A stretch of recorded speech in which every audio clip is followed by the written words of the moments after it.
दोस्तों नमस्कार। Colonel Ajay, CEO Ajay astro money group first global astro finance digital channel से आपसे मुखातिब होता हूं। आज 10 अक्टूबर सन 2024। दोस्तों आज के एपिसोड में हम चर्चा करेंगे मलेशिया के पाम तेल के निर्यात और पैदावार के ऊपर कुछ महत्वपूर्ण तथ्य जो कि मलेशियन पाम ऑयल बोर्ड ने के आंकड़ों के अनुसार आप तक पहुंचाएंगे। जानिए रिपोर्ट विस्तार से। दोस्तों सितंबर महीना और अक्टूबर का प्रथम सप्ताह लगभग पिछले 5 सप्ताह के दौरान खाद्य तेलों में ज़बरदस्त उतार चढ़ाव देखा गया। एक तरफा तेजी भारत के ड्यूटी टैरिफ लगाने के बाद और गौरतलब है कि भारत में खाद्य तेलों के दाम ड्यूटी लगने से पहले ही बढ़ने लगे थे, जिसका पूर्व अनुमान सबसे पहले हमने विभिन्न पत्र पत्रिकाओं और अपने चैनल पे दिया था। और उसके बाद एक तरफा तेजी लगभग 4 से 5 सप्ताह देखी गई। अब महत्वपूर्ण यह है कि आगे क्या संभावना है।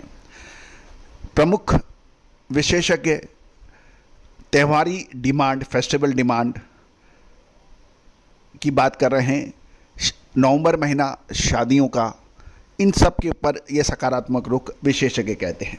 लेकिन दोस्तों एक तरफ सोयाबीन की फसल, मूंगफली की फसल, कॉटन सीड की अवेलेबिलिटी लगातार बढ़ना और खपत के ऊपर अनुमान, ये कुछ बिंदु हैं जिनके ऊपर आपको राय, मशवरा और अपना अनुसंधान केंद्रित करना है। अंतर्राष्ट्रीय बाजारों में भाव, भारतीय रुपया की मजबूती डॉलर के खिलाफ, मलेशियन रिंगट की मजबूती या कमजोरी, साथ साथ ब्राज़ील और अर्जेंटीना और अमेरिका की फसलें, साथ साथ चीन के ऊपर नज़र, ये कुछ महत्वपूर्ण बिंदु हैं जिनके ऊपर अक्सर ऑयल यानी खाद्य तेलों की तेजी मंदी निर्भर करती है।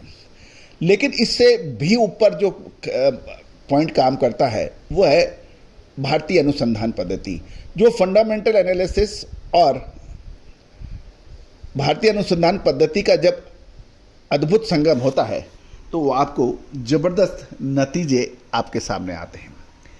मलेशिया पाम ऑयल बोर्ड ने कुछ आंकड़े जारी किए हैं। उनके मुताबिक सितंबर 2024 में मलेशिया के पाम तेल उत्पादन में मजबूती दर्ज की गई है, जो महीने दर महीने 3.8% बढ़कर 1.822 मिलियन टन हो गई है। पाम तेल का आयात 45.001% गिरकर केवल 0.005 मिलियन टन रह गया है। मलेशिया के बायोडीजल की अंतर्राष्ट्रीय मांग बढ़ने के कारण बायोडीजल के निर्यात में भी इसी तरह की कुछ गिरावट दर्ज की गई, जो कि 43.95% की भारी गिरावट के साथ 0.017 मिलियन टन रह गई है। घरेलू खपत मलेशिया की प्रेशर में है। स्थानीय खपत यानी मलेशिया की खपत 37.40 घटकर 0.154 मिलियन टन रहने के समाचार हैं। इसके बावजूद closing stock, monthly closing stock 6.93% बढ़कर 2.014 मिलियन टन तक पहुंच गया है, जो कि संभवतः उत्पादन में वृद्धि और घरेलू व अंतर्राष्ट्रीय खपत की मंदी के कारण हुआ है। जबकि निर्यात में 0.93% का मामूली सुधार मलेशियन पाम तेल में देखा गया है और ये 1.543 मिलियन टन हो गया है। गौरतलब है कि ग्लोबल डिमांड में नरमी का सामना अब करना पड़ रहा है। बढ़ते उत्पादन और बढ़ते स्टॉक के कारण मलेशिया के पाम तेल बाजार को निकट की अवधि में कीमतों पर एक प्रश्न चिन्ह लग रहा है।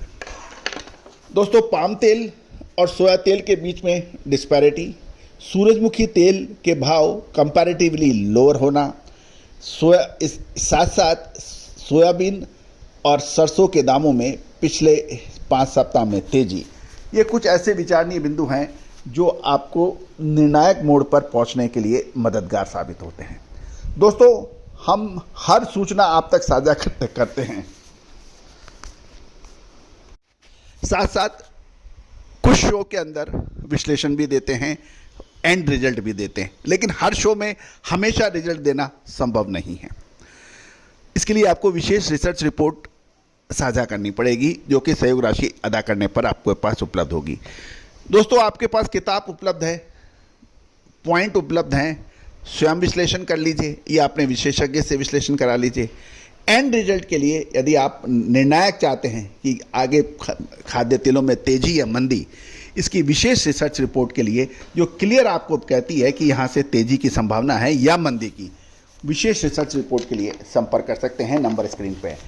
दोस्तों, जब अगस्त में हमने कहा था कि सितंबर हमें खाद्य तेलों के लिए अच्छा लग रहा है और तेजी की संभावना है, तो लगभग सभी मार्केट विशेषज्ञ, बड़े स्टॉकिस्ट, इंपोर्टर और सब ने कहा यह संभव ही नहीं है।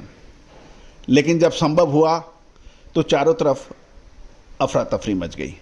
आज खाद्य तेलों के Malaysia, Indonesia, Singapore, Argentina, Brazil, USA, China के प्रमुख इंपोर्टर्स, एक्सपोर्टर्स आज आपके चैनल के सब्सक्राइबर हैं, पेड क्लाइंट्स हैं। भारतीय अनुसंधान की पद्धति का डंका आज पूरे ऑयल उद्योग में फैला हुआ है,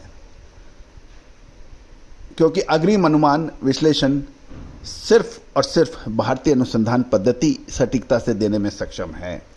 और दोस्तों, ये जीत हमारी नहीं है, हमारे ऋषि मुनियों की है, हमारे वैज्ञानिकों की है, जो कि पौराणिक व्यवस्था के अंदर अपना सर्वश्रेष्ठ देने का प्रयास करते थे। आप भी साझा कर सकते हैं, बात कर सकते हैं, नंबर स्क्रीन पे दिए हुए हैं। All the very best, good luck, happy trading.